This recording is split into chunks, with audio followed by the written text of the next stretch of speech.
Hola, me llamo Arik de la Era, soy un diseñador de moda upcycling y en este vídeo os voy a enseñar un poquito la configuración básica de la máquina, cómo funciona y cómo enhebrarla y dejarla lista para coser.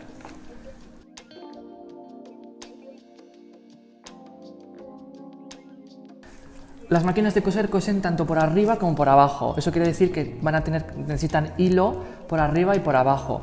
El hilo de arriba es el que todos conocemos porque siempre se ve, y el hilo de abajo va en este artilugio que se llama portacanillas, y el hilo va en esta canilla.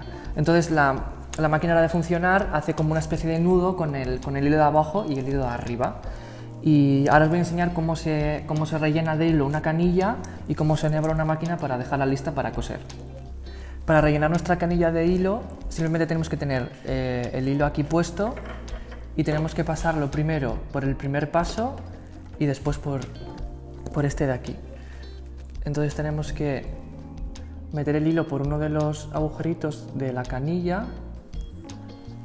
después introducirla aquí y después de empujarla hacia la derecha ya podemos darle al pedal y comenzaría a llenarse la canilla.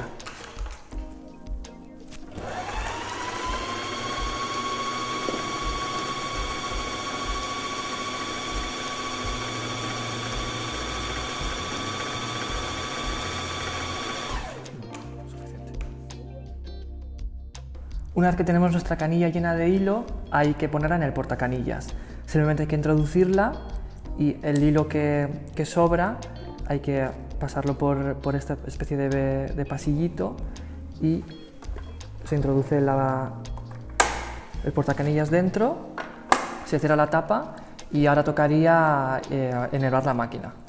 Enhebrar la máquina es muy sencillo porque casi todas las máquinas suelen tener los pasos contados, del 1, 2, 3, 4 hasta el 5. Entonces simplemente tenemos que seguir los pasos con nuestro hilo.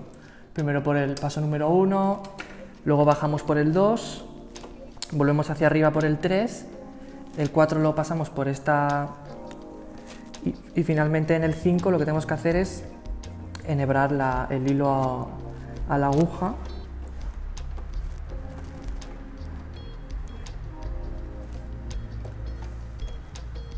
Y después de enhebrarlo hay que meterlo por esta especie de argollita y ya estaría la máquina enhebrada.